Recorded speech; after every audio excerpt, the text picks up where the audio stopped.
Chapter 3. During the long war between the house of Saul and the house of David, David was growing stronger, and the house of Saul was becoming weaker. Sons were born to David in Hebron. His firstborn son was Amnon, by Ahinoam the Jezreelite. His second was Chileab, by Abigail, the widow of Nabal the Carmelite. The third was Absalom, son of Maacah, the daughter of King Talmai of Geshur. The fourth was Adonijah, son of Haggith. The fifth was Shephatiah, son of Abital. The sixth was Ithream, by David's wife Eglah. These were born to David in Hebron. During the war between the house of Saul and the house of David, Abner kept acquiring more power in the house of Saul. Now Saul had a concubine whose name was Rizpah, daughter of Aiah. And Ishbosheth questioned Abner, "Why did you sleep with my father's concubine?" Abner was very angry about Ishbosheth's accusation. "Am I a dog's head who belongs to Judah?" he asked. "All this time I've been loyal to the family of your father Saul, to his brothers, and to his friends, and haven't betrayed you to David.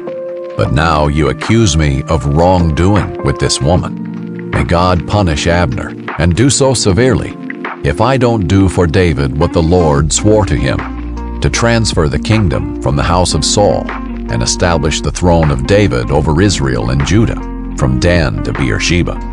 Ishbosheth did not dare respond to Abner, because he was afraid of him. Abner sent messengers as his representatives to say to David, "Whose land is it? Make your covenant with me, and you can be certain I am on your side to turn all Israel over to you." David replied, "Good, I will make a covenant with you. However, there's one thing I require of you. You will not see my face unless you first bring Saul's daughter Michal when you come to see me." Then David sent messengers to say to Ishbosheth, son of Saul, "Give me back my wife Michal. I was engaged to her for the price of 100 Philistine foreskins." So Ishbosheth sent someone to take her away from her husband Paltiel, son of Laish. Her husband followed her, weeping all the way to Bahurim. Abner said to him, "Go back." So he went back. Abner conferred with the elders of Israel. "In the past you wanted David to be king over you. Now take action, because the Lord has spoken concerning David. Through my servant David, I will save my people Israel from the power of the Philistines and the power of all Israel's enemies." Abner also informed the Benjaminites and went to Hebron to inform David about all that was agreed on by Israel and the whole house of Benjamin. When Abner and 20 men came to David at Hebron, David held a banquet for him and his men. Abner said to David, "Let me now go, and I will gather all Israel to my lord the king. They will make a covenant with you, and you will reign over all you desire." So David dismissed Abner, and he went in peace. Just then David's soldiers and Joab returned from a raid and brought a large amount of plundered goods with them. Abner was not with David in Hebron, because David had dismissed him, and he had gone in peace.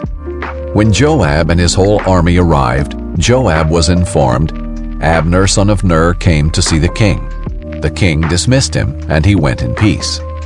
Joab went to the king and said, "What have you done? Look here, Abner came to you. Why did you dismiss him? Now he's getting away. You know that Abner son of Ner came to deceive you and to find out about your military activities and everything you're doing." Then Joab left David and sent messengers after Abner. They brought him back from the well of Sirah, but David was unaware of it. When Abner returned to Hebron, Joab pulled him aside to the middle of the city gate, as if to speak to him privately. And there Joab stabbed him in the stomach. So Abner died in revenge for the death of Asahel, Joab's brother. David heard about it later and said, "I and my kingdom are forever innocent before the Lord concerning the blood of Abner, son of Ner. May it hang over Joab's head and his father's whole family, and may the house of Joab never be without someone who has a discharge or a skin disease, or a man who can only work a spindle, or someone who falls by the sword or starves." Joab and his brother Abishai killed Abner because he had put their brother Asahel to death in the battle at Gibeon. David then ordered Joab and all the people who were with him, "Tear your clothes, put on sackcloth, and mourn over Abner." And King David walked behind the coffin.